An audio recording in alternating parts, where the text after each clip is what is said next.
I'll ask to introduce themselves and then talk about what the opportunities are in mental health data science for co-production and engagement. And I guess the reason we've devoted a whole session to this is because of how important it is in terms of, you know, for many of us using routinely collected data, this sort of, you know, thinking about how people feel about the use of their data, who uses it, what it means, what the outcomes are, the representation issue that was brought up before. So it's really important to have these conversations. So I'm going to call us to our first speaker, who hopefully will brilliant, who's Iona Bang from University of Edinburgh. I've said your name wrong, I know, I can see from the smile. What does knowledge exchange look like for a data science project? Thank you. Good afternoon, everyone. I've actually pre-recorded my talk, so I'm going to share that with you. And the reason for that, in part, is that I've been having some issues with my internet, but fingers crossed we'll be okay. And also so that I can share some of the links on the chat with you. So just give me a moment and I will share that screen and sound with you. So hopefully you should now be able to see a screen. And if I start sound, just in a moment. Good afternoon. My name is Iona Benj. I'm a Knowledge Exchange and Impact Officer at the University of Edinburgh. The purpose of my role is to help researchers get involved in public engagement and knowledge exchange activities.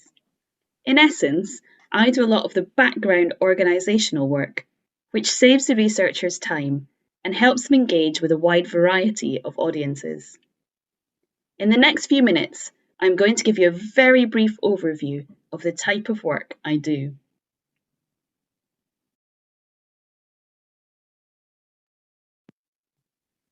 At a basic level, I help the group with things like websites, videos, social media, and other general project communications, but my work extends well beyond that.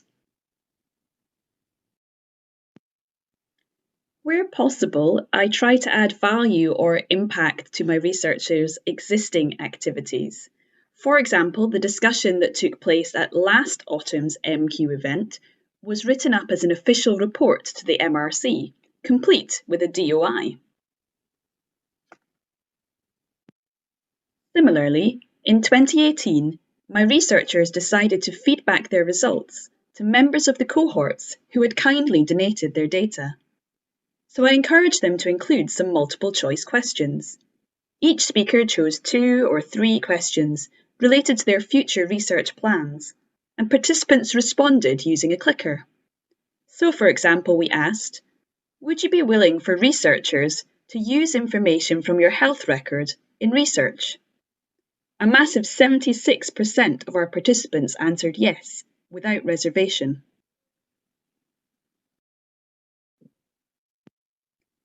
Similarly, when participants were asked about the use of newborn blood spots for research, they were very enthusiastic.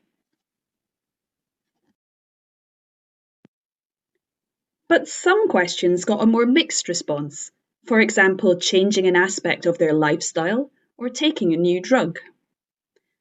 Although we cannot say that these results represent the attitudes of the general public, we can say that around 200 members of our cohorts agree with the proposed research plans.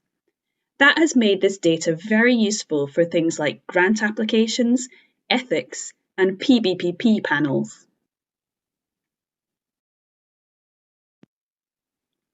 We have also recently published about this in Welcome Open Research.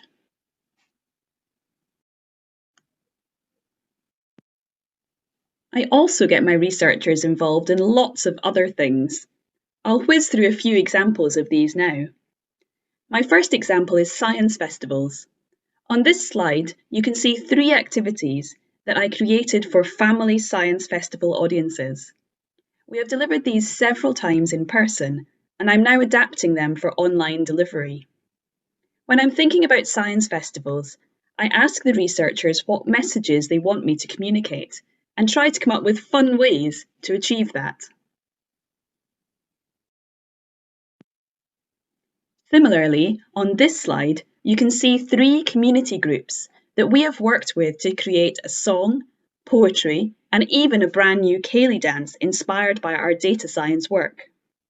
I worked with the groups individually, and then I brought them all together for a celebratory Resilience Ceilidh, where they could show off their work to family and friends.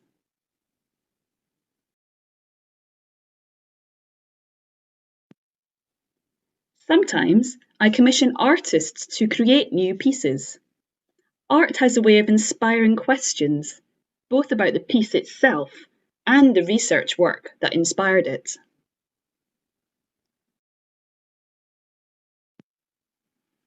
Recently, I have been assisting my research group to engage with policymakers.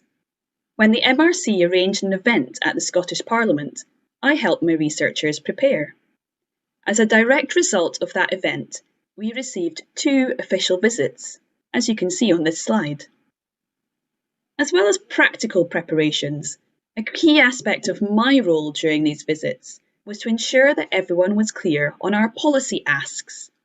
What did we want the policymakers to do as a result of this visit? Since then, some progress has been made on access to Guthrie spots in Scotland, for example. In terms of policy engagement, I also do other things, such as draft responses to official consultations and keep an eye on what is being discussed in Parliament.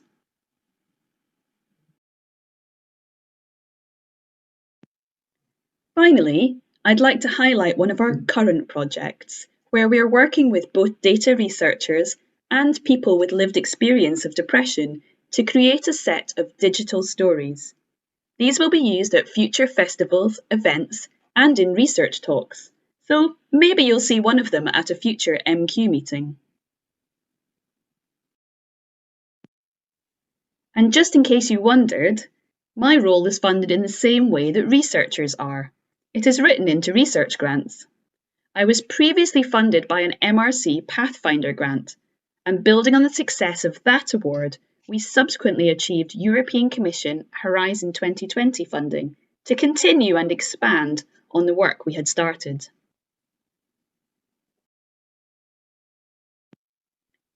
So that concludes my whistle-stop tour.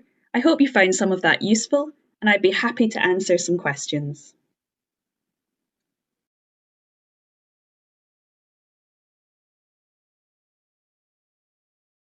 I'm still muted. Thanks so much Thank you.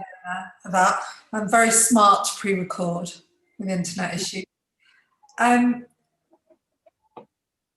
wanted to say to everyone, it would be really helpful to hear your comments on the talks and things in the chat. One of the things, I really liked the idea of the dance. I thought that was very cool because it sort of connects with the linkage thing.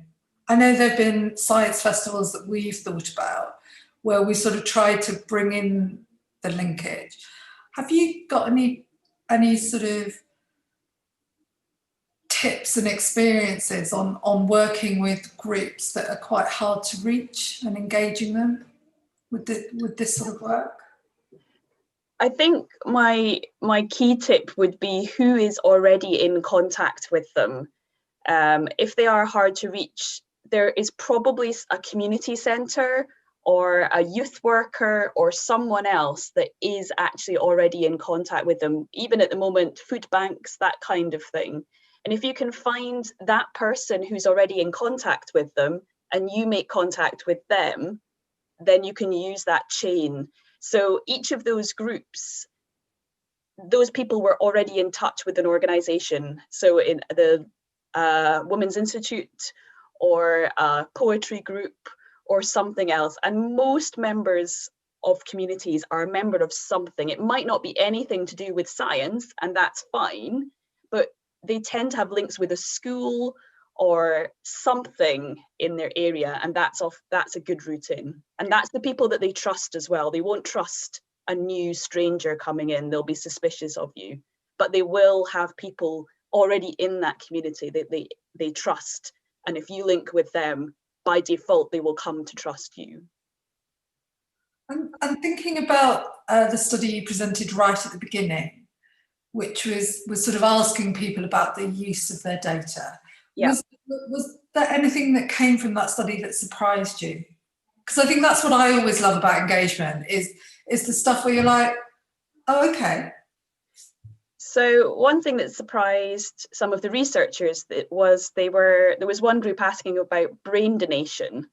After death, would you be willing to donate your brain to science? And this was a cohort who have been followed for many years and have had several MRI scans. So their brain would be particularly of scientific interest. And they'd sent out letters and had not really gotten very many responses back. And they thought, oh, maybe we're just going into ground that we shouldn't, or that people are not happy with. And at this meeting, they asked, should we recontact people? Now, they'd kind of discussed this in the months beforehand and decided they shouldn't recontact. But actually, the overwhelming response by the people who attended the event was, yes, you should recontact. We don't remember seeing this letter, or we've changed our mind. Please do recontact us about this. And so that took the researchers a little bit by surprise. And I believe they have now sent out another batch of letters or done it in a slightly different way and re-asked that question and got a few more sign-ups. So they weren't expecting that result. Because I think it really highlights how helpful for all of us this sort of work is. Because I know we did a project, we did an engagement work actually with MQ's Young People Advisory Group. And I went there and I was talking about some of the projects we were doing. And I sort of skimmed over the mechanics of data linkage because I thought everyone would find that really boring. But they were fascinated. Yeah. As a result of that, we ended up with some young interns on the ADP making like a video about how you link data. And I guess it challenges the assumptions you have about things, isn't it? Absolutely. And often, especially young people are interested in careers in this area, might well be interested in a lot of the mechanic, like how does that work, or how would I, what would a career in that involve? What kind of skills would I need to have?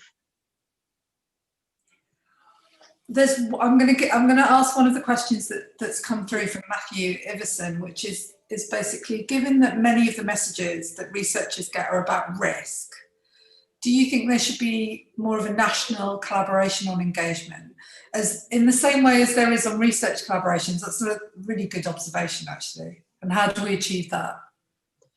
I would agree that it would be good if we had collaboration across the different research projects and across the UK.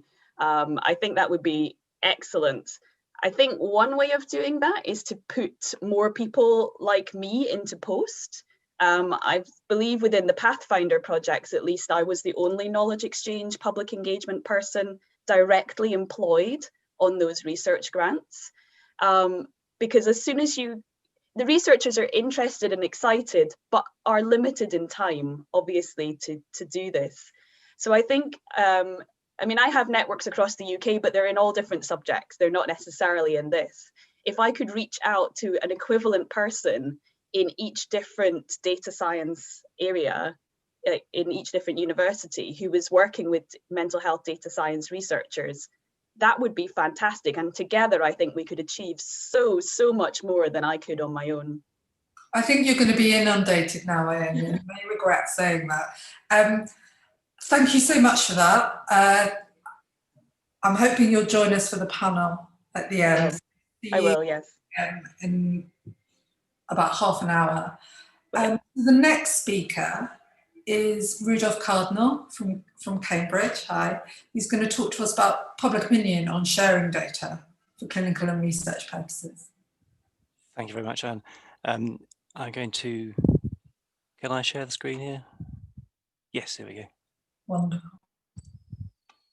Can everyone see something there? I'm going to assume you can see my slides, so shout if not. You can see. Yeah, super, lovely. So I'd like to talk about a study we've been running from February to September this year, looking particularly at public attitudes to the uses of NHS data. So as I'm sure everyone knows, the NHS, or in Northern Ireland, the HSC, record data as part of normal clinical care. And then what happens to that is perhaps varied. So what happens to data sharing for clinical purposes varies. So some parts of the UK have local health records sharing systems, some don't. And we know that there's sometimes reticence to share clinical data for direct care purposes because of concern about breaking information governance laws. But of course, the NHS also promises to de-identify, to anonymise information collected in the course of NHS care and to use it for research. And our study isn't the first to look at the use of data and public opinion on this, and nor will it be the last. We know that many have suggested generally low public awareness of what happens in this area. And we wanted to focus in particular on a few points. So, for example, mental health data has been relatively less studied in this area. There is stigma in this area, and there are prior concerns about sharing mental health data. We wanted to look at that, and also the role in which framing statements might influence people's opinion about sharing of mental health versus physical health data. We looked at the destination, so for example, sharing within the NHS versus sharing to commercial companies, which is a controversial area, attitudes to data linkage beyond NHS data, and then also to try to move towards a practical solution to some of the problems that we think we face in NHS in terms of clinical and research uses of data. So we had a pre-registered study with NHS Research Ethics Approval, open to all UK residents, recruiting from February to September this year, face-to-face via the NIHR Clinical Research Network for quite a large number of NHS sites, but also via other methods such as online recruitment, and it was an online survey. And we embedded a randomised experiment into that I'll come on to in a second. We recruited slightly under 30,000 people, had the pandemic in the middle of that, which obviously changed the recruitment approach slightly. And there was some demographic imbalance. So, for example, a higher proportion of study participants were female and were white compared to the UK average is shown here. There was some underrepresentation outside England, though you can see that all the UK nations were represented. And the deprivation distribution is a little bit off flat. So there's some underrepresentation of the higher deprivation areas. And also, of course, underrepresentation of anyone that couldn't use an online survey. I'm going to show you unweighted analyses. 40% of participants had experienced a mental health condition at some point. And these results will surprise no one. So we asked what people think happens to NHS data for NHS clinical care purposes. And a lot of people think that is shared very widely without explicit consent across the UK. So 30% of people think it's shared across the whole UK. The real picture varies by region, but is much closer to the not shared or locally shared area in many cases. But there is a clear majority that this data should be shared for clinical care purposes without explicit consent, an absolute majority that it should be shared across the UK, but a significant minority, 20% of people think it should not be shared without specific permission. What I'm going to show you here on the x-axis is the dependent variable, which is a measure of preference for sharing. So 0 is sort of indifferent as an aggregate across people. Positive numbers are for sharing and negative numbers against. And starting with clinical data, you can see here that there is a geography effect. So people are more willing to share locally than regionally or nationally. But in general, are quite willing to share, as you've seen. And there is a difference between the sharing of physical health data in green and mental health data in blue. People are more willing to share the physical health data. We influence this by a framing statement. So before asking these questions, we either gave a neutral statement or in a randomized experiment, reported previous concerns about sharing of mental health versus physical health data, or used a holistic framing statement in that mental health affects physical health and vice versa, and holistic care is important. And we found that framing effect, in particular the mental health concern statement, causes a highly significant but also very small change in preference. So I guess one useful thing we can take from this is that effects of such framing statements, at least in this case, are much smaller than the baseline effect that people do have a difference in preference between these two types of data. And when we look at research data here, either in structured data or free text, this is the opinion on the use of de-identified data for research. Again, you can see this sort of geography effect that's very strong. So people are willing and generally happy on average to share to the NHS, to universities and to research charities. They are, as a group, ambivalent about sharing to companies doing treatment-focused research and quite averse to sharing to other kinds of companies, almost as averse as sharing their de-identified data publicly. The effects between mental health and physical health data are there but small, and there are also tiny framing effects. We also asked about a practical question of, what could we do to try to improve data sharing? And we asked a number of questions about that, but one of them was proposing an NHS-run central mechanism that might ask questions a little bit like this. So, for example, it would be in principle possible to have an NHS site that says, should we share your identifiable information for your clinical care without asking each time? In the research space, we could also say, well, we know that it's legally possible to use de-identified data for research, and that's done a lot, as you all know. But if you want to link data even between different parts of the NHS, that often requires, or sometimes requires, identifiable linkage, and therefore things like Section 251 approval under the NHS Act. So perhaps you could pre-consent to, for example, the NHS sharing identifiable information within the whole of the NHS for research purposes as well. And finally, the NHS pledges to tell people about research studies that they may be eligible for. And again, one could pre-consent to be contacted by researchers in that sort of space. And independent of what an individual might answer to these questions, there was really quite overwhelming support for this kind of national system. So we had 89% of people saying they would be either likely or very likely to sign up to such a system. We looked at linkage questions, and broadly, there was considerable support on average for linkage of NHS data to a range of other state provided data, as shown here, and also to university research data. But then you can see a rather sharp difference when it comes to linkage of NHS data to commercially held private data. During this process, the pandemic came along, and there were really rather major changes to the sharing of NHS data, certainly within England, for COVID purposes. So there's essentially a command from the Health Secretary that if you as an NHS organisation or a supporter of an NHS organisation, a software provider, if you're told to share identifiable information, then if it's for COVID, do what you're told. And this was widely reported in the press, so you might expect that that might influence people. People might be more concerned about sharing data in this after the pandemic. But equally, there's a pandemic, and maybe people think, well, it's a good idea to share health data in times of health crisis. And in fact, it was that latter effect that we've seen. So I'm showing you here data for clinical identifiable data sharing, that people's preference for sharing that was stronger after lockdown than before. And we saw similar effects for research sharing, that generally where options are previously popular, that they were slightly more popular after lockdown. So in conclusion, the majority of the nearly 30,000 UK residents surveyed would like their NHS data shared to other parts of the NHS for clinical purposes without being asked first, but you can't take that for granted. A significant minority don't want that. There is net support for the sharing of de-identified data for research, again, without explicit consent within the NHS, but also to universities and to research charities.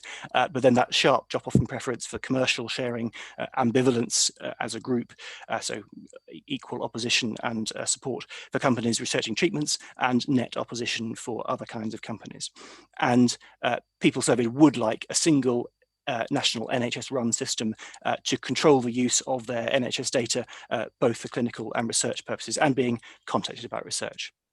So I'd just like to finish by thanking those that have helped design and run this study, including in particular Linda Jones, who's the PPI lead for the MRC Pathfinder programme in Cambridge, but also everyone else who's designed and supported this with patient and public involvement, and of course all the NIHR staff who recruited a large number of people, and most of all everyone who's participated in the survey. Thank you very much. Thanks so much, Rodolphe. We've got time for one question, which has come from myself and Dermot O'Reilly, but possibly others. Do you think there's a tension between the desire that's coming from funders often to have more industry participation in this space, and what is a fairly consistent finding that that people are not that happy with their information being shared with companies? Or do you think it brings so much to the space that it outweighs that? I think there are real risks in providing commercial access to this data without public consent. And I think the most stark demonstration of that, I think, was the care.data program, which was one version of a national data sharing system. And I think one of its weaknesses, I mean, there are many strengths in what was proposed, particularly from a research point of view. But I think one of the weaknesses was that that line was not drawn carefully enough and clearly enough as to what would leave the NHS, what might be available to other research organisations or commercial organisations. And as I'm sure everyone knows, the net result was that there was not only public opposition, but GP opposition. And GPs campaigned to their patients, don't sign up, object to it. If it gets to that point, it's gone wrong. And I think one thing that I know lots of us have done in our NHS focused work has been to say, look, there is a line in the sand, and that is that the data will tend to sit within the NHS or a kind of very carefully approved partner organisation that provides a security environment that is at least as good as the NHS environment, if not better. I know, and you've done lots of work in this space. And then who gets in is vetted, and patient level data doesn't go out, because we know that patient level data is susceptible to jigsaw attack. It's high risk. It's only low risk once it's aggregated and has gone through statistical disclosure controls. So yes, I appreciate the requirement for, money's got to come from somewhere. But I think if you cross the line to the point that the public starts to object to it, then you can sink the whole enterprise if you're not careful. Thanks a lot for that. I'm going to move us on to the next talk, but there's a really good question from Chloe as well. But I think maybe in the panel we can come to it in the panel discussion. So the next speaker is Elizabeth Kirkham from the University of Edinburgh, who's also going to talk to us about what the public think about mental health data science and how it should be done. Thanks, Lizzie. Hello. I'll just get my screen up.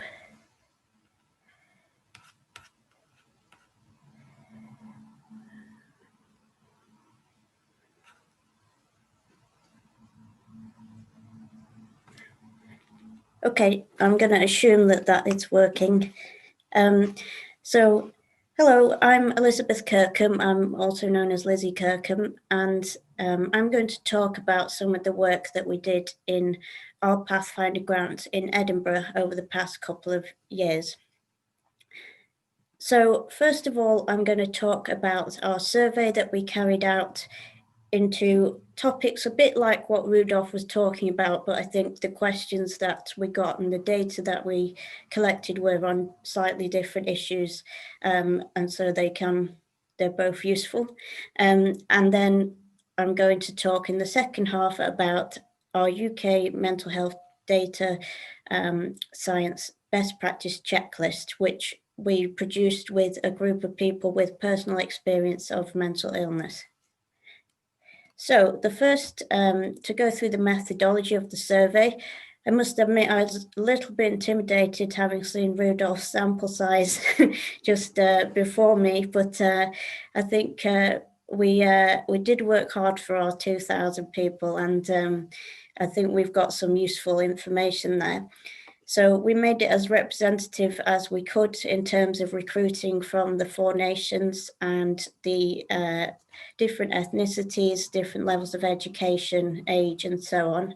And we did over sample for people with experience of mental illness, and that's because we were particularly interested in what they thought about sharing mental health data. And we were also interested in talking to this group because, as Rudolph mentioned, they are sometimes neglected in the literature. So what did we find? Well, when we asked a direct question of would they share their mental health research, their mental health data, yes or no, we found that about 90% said yes to mental health data and 93% said yes to physical health data. So On this figure, it looks like a big difference, but as you can see, the y-axis starts at 80, so it's quite a small difference, really, about 3%, although that is significant. So what happens when we divide this by people who do and do not have experience of mental illness? Well, what we found was that people who had experience of mental illness in the blue were a little bit less willing to share either type of mental health data, when compared to people who had never had experience of a mental illness. Again, the differences between the groups are pretty small. And overall, it's a pretty positive picture of for those of us who want to work with mental health data. However, we do have to be aware of this group of people. About 10% of those who have experience of mental illness currently say no when they are asked if they would want to share their mental health data. So, what should we do about this? Well, one of the ways is public engagement, as my colleague Iona was talking about earlier. Generally, the more public engagement you do, the more positive people feel. As previous presenters have said, there's quite a low awareness of what goes on with data science. And generally, if the people know more, they feel more confident about it. Also, just going back to the question about industry, I think this is a key element as well. To be honest, I don't know if we can trust industry. So to some extent, it might be a case of putting in regulations to make sure that the data are looked after properly, but also assuming that's been put in place, then making sure people know about that and know how industry interacts with the NHS could be an important factor, especially because people may not be aware that drug development or other types of research is quite dependent on industry working with the research and NHS sectors. So as well as that, what we should be doing is working with people with mental illness at every stage of the research process. And I know that some people might be a little bit nervous about this because it hasn't necessarily been done so much in the past, but it is really the way to go forward, because if you don't bring people with you, then you're just not going to, it's not going to work out, like Rudolph said with the care.data scandal. So this is actually a way to help us move forward in terms of our research and making sure that the research is beneficial for the research community as well as the people who provide the data. So in order to do this, we created a best practice checklist for mental health data science. And we did this with a group of people with experience of mental illness and expertise in data science. Because this is something that I have a bit of a bee in my bonnet about, is that it's often assumed that there's people with mental illness in one group and researchers in the other group, but often they are the same people. So our group had expertise in data science, which we defined as a degree in a relevant field, having worked or advised on a research study or interfaced with a research setting. And they had all reported that they had been diagnosed with a mental health condition, and the majority of them were experiencing a mental health condition at the time they took part in the study. It was a Delphi study, and this is basically a way of working with a group of people to bring their knowledge together and distill it. And that takes place over a few phases.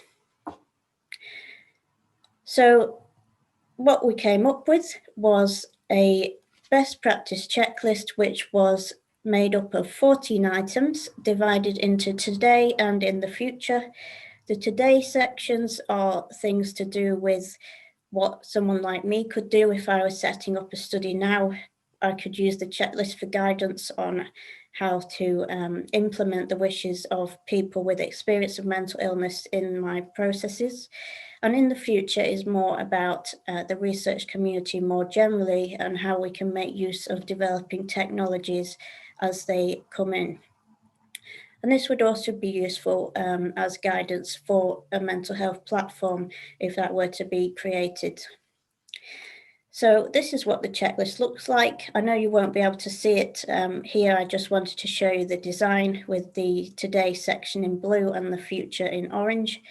And it's split into 4 subsections: security, anonymity, transparency, and community. So just to zoom in on that, we have an item from the security section and an item from the transparency section.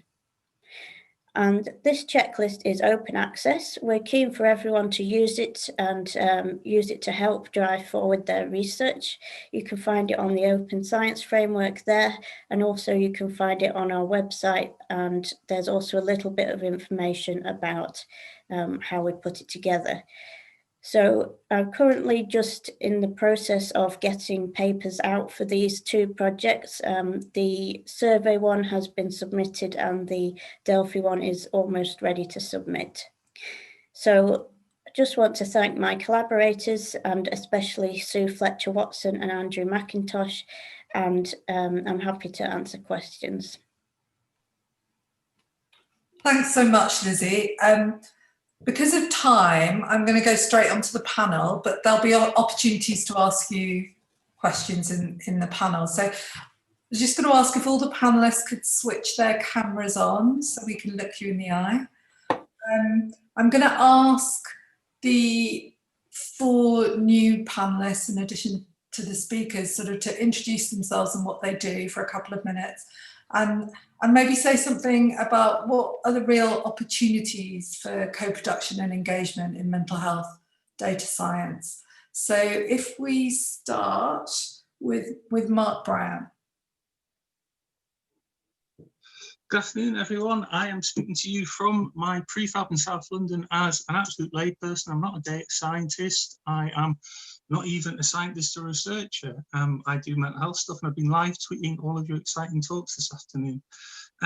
For me, the first thing that I want to point out is that if we're looking at data and we're looking at science, data scientists are in fact a bigger anomaly than people who experience mental health difficulties, and that the path to becoming a researcher is a very, very different path to the path to becoming someone who has difficulties and needs and doesn't necessarily have a world that best suits them. So I think one of the opportunities for all of this data science stuff is to realize that what you're doing is you are building a kind of future, and that future that you're building by the products of your research will have direct implications for people who experience mental health difficulties and other challenges across their life. So I think there's something about not just involving people in the ethics of the research, but also involving people in the discussion of the ethics of the implementation of the research, what might be built from the research.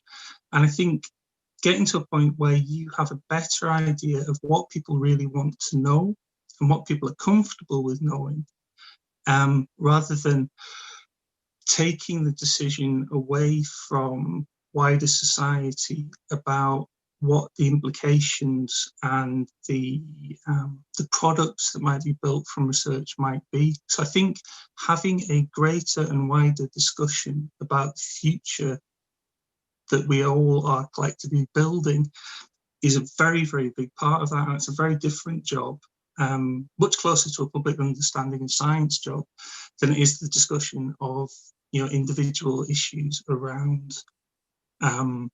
whether your data can go here or there. So I think if you're building the future, you can't just be selling the future, you need to be building the consensus for that future. And that's me. I think that's a really important point, and it sort of builds on one of the comments, I think from Chloe, which was sort of, do we think these things might have shifted because of, hearing about Pfizer and vaccine development and the use of records there? So that might hopefully be something that we can get to. Dan Rogathan from PIN. Thank you. I've got a number of opinions on this, really, because I run a PPI group in relation to data science, and we advise people, researchers and data scientists come and present at the group. And one of the things I've noticed and learned is that this is very different. This is a very different area to general, what you might call patient and public involvement. You know, you need to build slowly, you need to build expertise, and that can be done relatively simply by providing people with examples and getting people to see data. So what we do, you know, with our group, which we've been running for the last couple of years, is get lots and lots of presentations from data scientists and then talk about what the data means and try and find the sort of medium ground. So I think there are opportunities here, but the opportunities are quite long term. The opportunities depend upon things like building the general data literacy of the population. And I think this can really only be done, this kind of data science can really only be done with three perspectives. I think you need the clinician perspective, because they're the people that write the records, so they know what goes in and they know what the limitations are. They need the perspective of patients or service users, because they're the people who have the data written about them, and therefore they know what that data actually means, rather than, you know, what it's said to mean. And you need the perspective of people who, you know, data science experts who will look at long-term or extremely large numbers, but may not necessarily have that clinical expertise. Of course, those three groups are a bit of an artificial delineation, because anyone could be two or more of those three categories, and often are. But without those three elements to coming together, you're not going to do this very well. And I think we need to build more opportunities for early career researchers who have lived experience of using primary and secondary and various other services, who have had lots of records written about them, so that they can start to contextualize and develop their knowledge in order to do, I suppose, do more relevant research. Thanks, Dan. I mean, that's a really important point. So I think in data science, we really pride ourselves on being multidisciplinary researchers, don't we? We've got psychiatrists, GPs, public health, you know, engineers, computer scientists, all trying to speak the same language, which is challenging enough. And I think if we bring people with lived experience into those conversations early on, we can all develop that language together. Rebecca Asher from Understanding Patient Data. Thank you. Hi, thanks, Anne. Yeah, so I'm Rebecca Asher, and I'm the Strategy and Engagement Manager at Understanding Patient Data, which is based within the Wellcome Trust. I've joined relatively recently, and before that, I was the Deputy Director at an independent charity called Sense About Science. And there also I led with a colleague our public engagement and co-production projects with the public and researchers. And we really sort of span the gamut, you know, from sort of projects on geoenergy through to projects on sort of veterinary science and project on sort of social inequality projects, you know, a sort of a real range, as well as doing some policy engagement as well. And I saw that in the chat there was a conversation going on about the many P's that, you know, you might get in sort of PPI and so on. And you know, I think policy and policy engagement is a really sort of important part of that, in order to kind of take these conversations, take these insights on to a sort of policy level, if you like, and get that sort of policy change that you might be looking for. Before I was at Sense About Science, I was a programme maker at Radio 4 and elsewhere. And I think in all these jobs, in their different ways, you know, it's about having sort of genuine two-way conversations with people where something meaningful comes out of it ultimately. And sort of through my various bits of work, I've really been struck by the commonalities around how to have these discussions well. You know, whether you're talking about health data use or carbon capture or the latest public policy debate.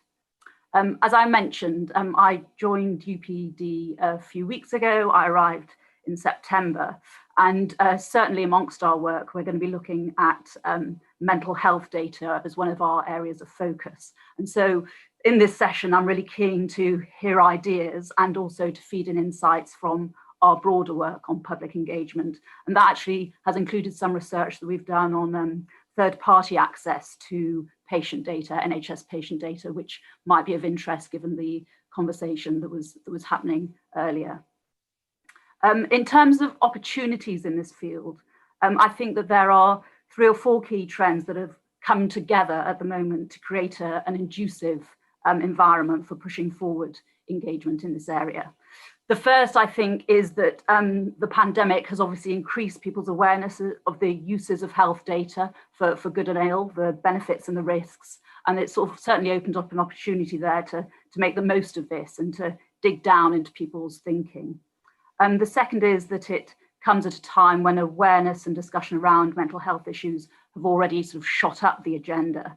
And they're finally sort of, I think, sort of getting the wider attention and coverage that they deserve.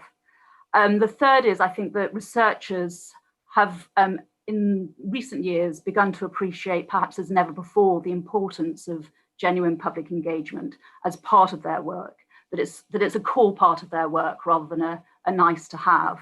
And I suppose, finally, the field of public engagement, I think, is sort of richer, more creative, more innovative than it has been in the past. I've been at a fantastic meeting just now about peer research for young people, and just the sort of the ideas that are coming out of that field are really exciting. So I think that there's 3 or 4 things happening at once, which I think should make us sort of feel pretty optimistic about this being a time that is sort of right to push forward this work. Absolutely. I think the commonality is curiosity, isn't it, for everyone, whatever their background in this area, and making a difference. I wanted to highlight one of the comments that was made in the chat that was basically that, for lots of people who've attended mental health services, they'll know that their notes are full of everything about their lives, in the way that when you take a medical history for a physical disorder, you don't ask the same questions really. And so there, in the study that Lizzie presented, that difference in terms of sharing mental and physical health may not, it's understandable that it's different. So how do you think we address that? And tied in there is all the stigma associated with mental health.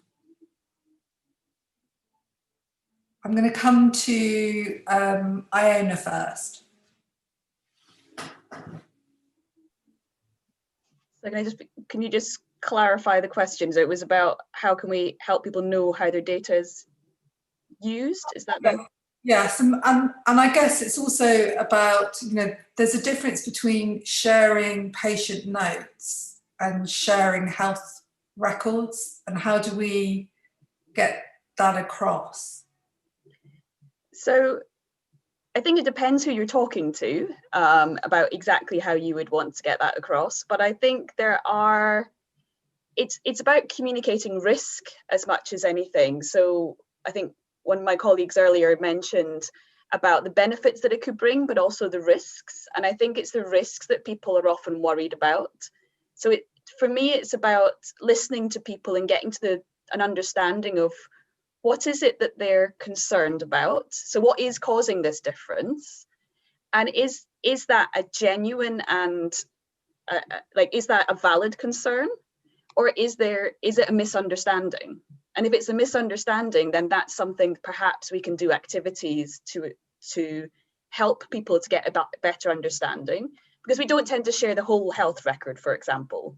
We might have access to prescription data, but the chances, a lot of people wouldn't have access to absolutely everything. You would ask for the data that you need.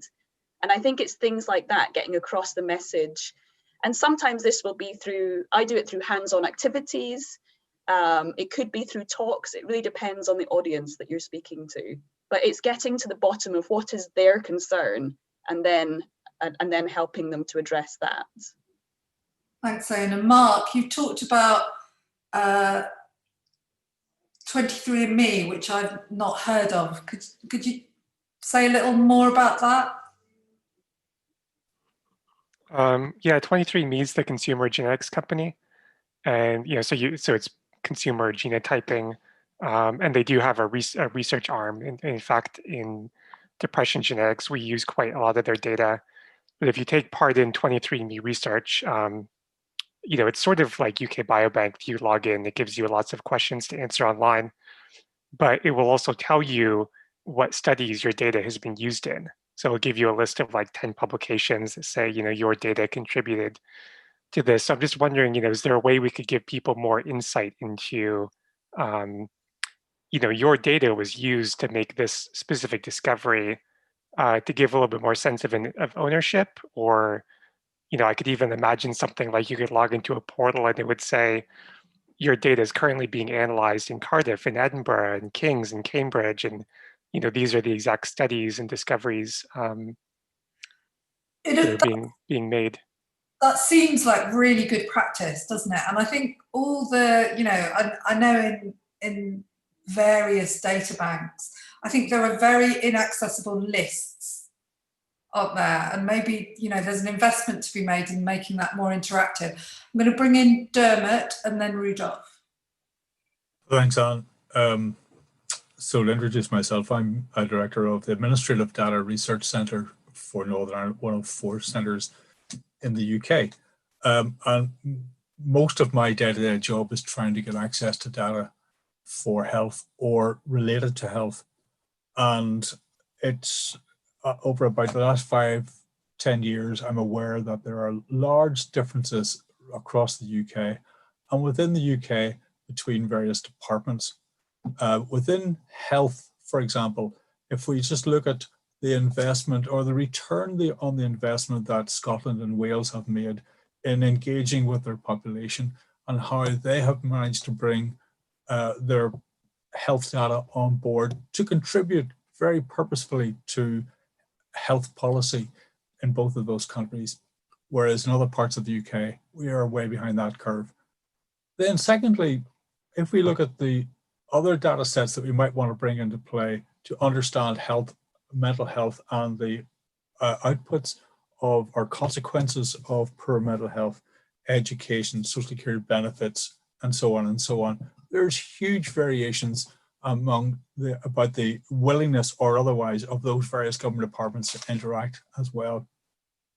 Most of these government departments at a very senior level have signed up. They think it's a good idea. They say it's all great, but it's all lip service, because what happens in real life is that oftentimes the senior management levels in the various government departments, for various reasons, a lot of them understandable, or just cultural reasons, don't want to play ball. So, for example, I mean, I won't name or shame any government departments, but I will just use maybe like D, W, and P, for example, are ferociously hard to work with. So if you wanted to know whether people with poor mental illness are getting access to the benefits that they want, or their carers or carers are getting access to benefits that they're entitled to, it's really, really hard to do that research because those government departments won't share the data. So that's why I suggested we need to focus to the other P's as well as the more wider public patients. And that's really important, I think, because the 2 nations that you mentioned as having done really well in this area, both engaged with the public and the population, but also with clinicians and policymakers, and across the board, the people generating and using data. Rudolph. Thank you. I mean, a few people have made the point about the narrative text being much more sensitive, which is a thing that we found as well. And I think that point that Dan's made in the chat about de-identifying that is critical. You can't give researchers access to de-identified stuff. You need to de-identify it. There are risks to that, and you need to control that data very carefully. It's not in any sense open data, and there are tools like Chris and our software product similarly for de-identifying. But I think the point about knowing what data your study is in, I'm all for all researchers making it very transparent you know, what publications arose from this kind of de-identified data. But I will be really careful about the suggestion that you could know whether your data contributed to an individual study. There's an identity somewhere, and the point of what we're doing here is to de-identify that, so you just don't know. And so I wouldn't want to know personally if my could know that there's an identifier that's in that chain somewhere that I wouldn't want to be there. I'm curious, but I shouldn't know. And I suppose I worry slightly about databases, and 23andMe is perhaps an example where that implies there is identifiable information linked to individual studies, and that's fine as long as it's secure.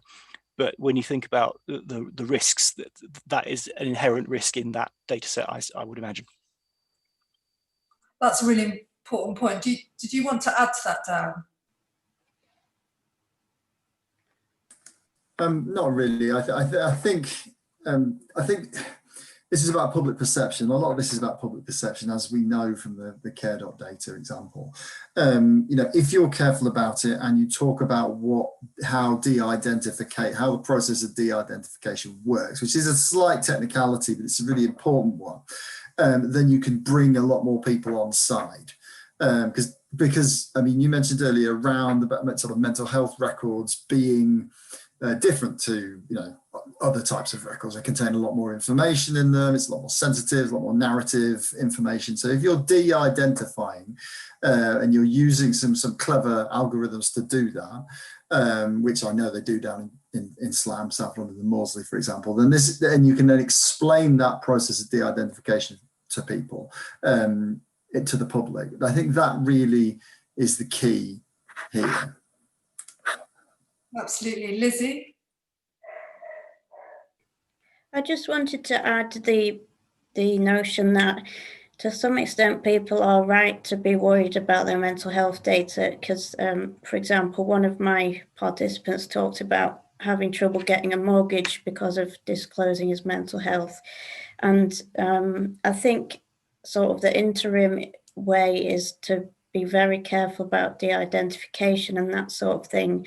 But in the long term, it's important to make sure to work on stigma and society, and sort of obviously this is a massive job, and it's some people would think it's not our job, but I think the more we can do to make society more welcoming for people with mental health conditions is inherently going to make people trust more and be more willing to share, because the risk will get lower for them.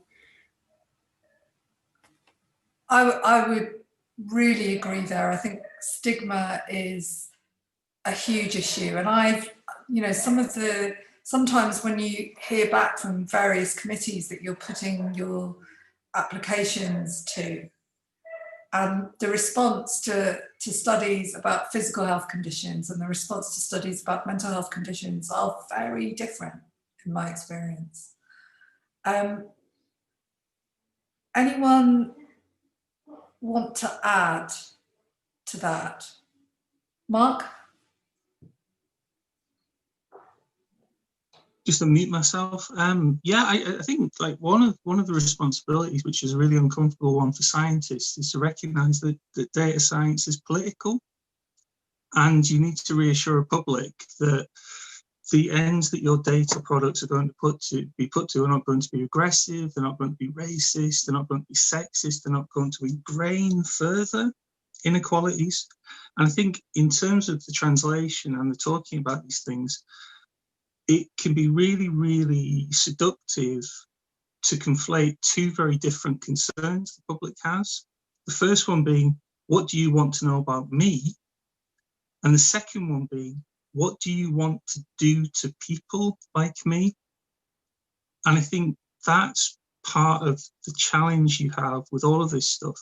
Because listening to all the discussion, we ended up straight away going back to talking about individual patient records and identifiable data.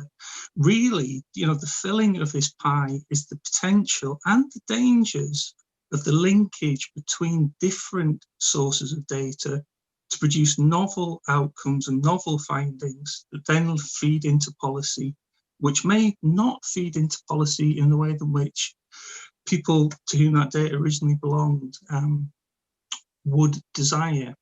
It's very easy to come up with some great data that some bell end uses to a terrible end. Yeah, I think one of the things that I'm always conscious of in the studies that I do is the caveats around, you know, all the routinely collected data type studies that we do, but also the survey type studies. You know, I think sometimes as researchers, we need to be more critical than we are. Rebecca, did you want to add something? Yeah, I just wanted to come in, I suppose, on this point around the sort of the risks, fears, concerns, and all the rest of it, and just sort of try and bring that together with the questions that were going on in the chat about people's attitudes to the use of that kind of routinely collected data, which you've just mentioned, by third parties, including private companies. Because, and you know, whether that has changed sort of following the pandemic and the sort of advances that have been made with vaccines and so on. And I thought it might be just sort of useful to mention that Understanding Patient Data did some work on this about a year or so ago, a report which came out this March actually called Foundations of Fairness, which looked at sort of public attitudes to the NHS sharing health data with third parties. And I think at that time, people certainly could see, you know, that there might be cases for that might be a reasonable thing to do. And as people were saying in the chat, you know, it's you know, conceivable that people would be sort of even more open to that now, sort of post-pandemic, if you like, or in the middle of a pandemic, than they might have been before the beginning of this year. But they were really clear that there were sort of conditions attached to this, if you like, that there would need to be conditions attached to this. And those conditions were, you know, the absolute need, obviously, for sort of safeguards and good governance. Secondly, for there to be a fair deal, for the NHS to, you know, get a fair deal out of this, if you like, rather than sort of private companies pulling a fast one, and, you know, for the NHS to be sort of supported in sort of securing a fair deal, and also thirdly, that the benefit that might come out of research from, you know, that involved private companies would be sort of evenly distributed across the NHS and across the country. So I just thought it might be useful for people to have a sense of what our research has pointed to in terms of sort of people's attitudes on that sort of third-party use of health data. Thanks, Rebecca. Dermot, did you want to add something? Just a quick addition to the policy end of things as well. Up until recently, the biggest policy change prior to Brexit was welfare reform. And I know researchers in Scotland who've been trying to understand the mental health impacts of welfare reform, and they've been trying to get the data for 7 years. And the reason why they didn't get it was because it probably ran against government policy.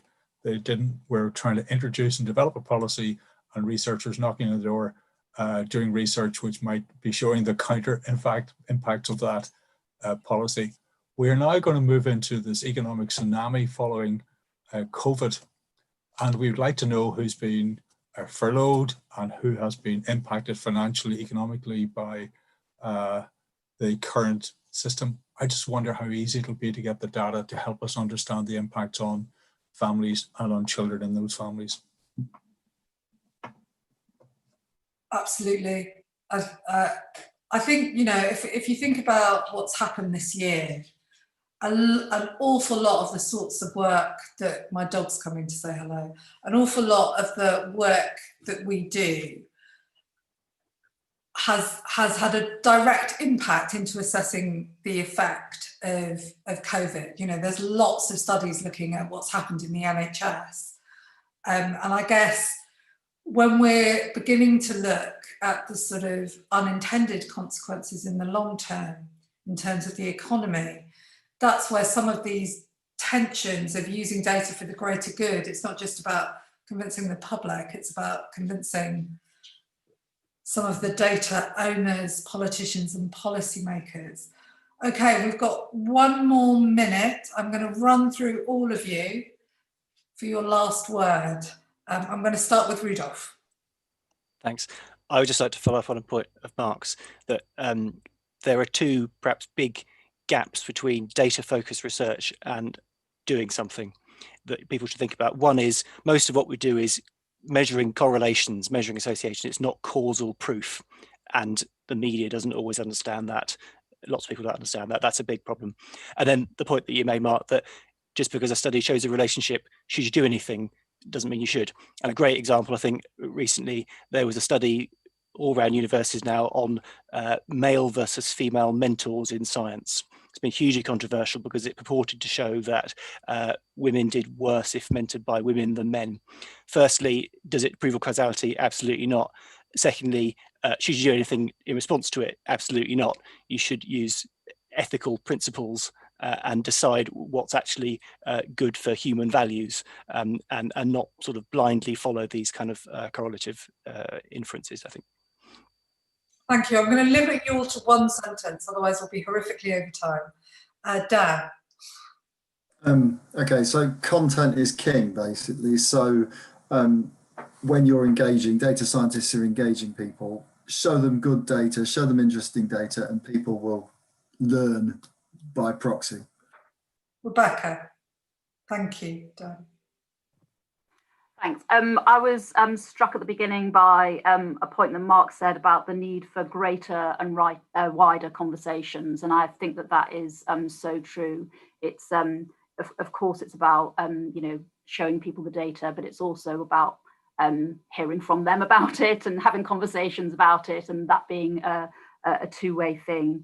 And that's the way that you sort of tease out sensitivities, concerns, and hopefully can kind of get clarity and have a sort of honest, open conversation. Thank you. Iona. Yeah, my request is just to keep these conversations going. This was a great panel session. Thank you to the other members. Can we keep this conversation going and write it into our future grants and just keep these conversations ongoing and not just a 1 session this afternoon? Absolutely. Lizzie? Just to very briefly address one of the points that someone made, I think, during my talk about how people contributing to a survey about mental health data are inherently going to be more positive about mental health data. And just to add that I suppose the purpose of doing this work around mental health data sharing is so we can one day get to a data set which is representative of everyone. Thanks, Lizzie. And so, Mark, it's down to you to close the panel. I would just say, in all of your thinking, build in ways that you're going to democratize your visions of the future. Don't look at it as participation. Don't look at it as involvement. You're not, as scientists, the center of the universe. Thanks, Mark. Oh, we know. I'm going to hand over to, so thank you so much to all the panel members. You've been amazing. It's not the easiest thing to do on Zoom. So really appreciate what you've done. And I'm going to hand over to Andrew now. Right, so thank you very much. That last session was a real treat. I thought it was extremely thought-provoking and enjoyed it very much. It's just left to me to close the meeting, but there's a few things I want to say at the end that are important. And it's apart from thanking the speakers, the participants and the session chairs, I just want to thank a few people who had a lot to do with the organization of this meeting, but who you won't have seen today, or some of whom you won't have seen today. So particularly Sarah Chenau, Mariana Bolivar, Deirdre Templeton, Andre Tomlin, aka the Mental Elf, Mark Brown, and many others. In fact, I'm already worried about who I've forgotten to mention in this final closing statement. So just to say thank you all for participating and making this such a lively and interesting session. I was going to ask you for one last favor, which was to turn your camera on and allow us to take a screenshot of the people who are on the call, if you don't mind. I wondered, Mark, if maybe you could take the screenshot, if people were happy to do that. That's going to be my one and only request of the whole group before we bring things to a close. Thank you very much again for participating. I thought that was a thoroughly good meeting, and I hope you'll come back and do this again next year when we do this again. Thank you very much, everyone. Cheers.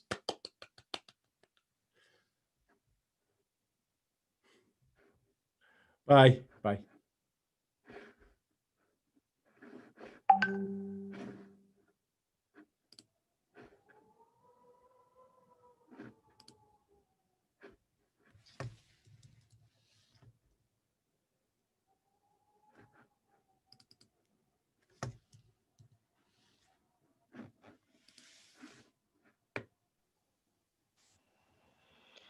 Cheers, Andrew. Well done. Cheers, Lee. That was yeah. I thought everyone did a great job. There wasn't there was nothing not to like about that. I thought it was thoroughly interesting. It's great. Thanks, Deirdre. For you can stop recording now, I think, and I don't think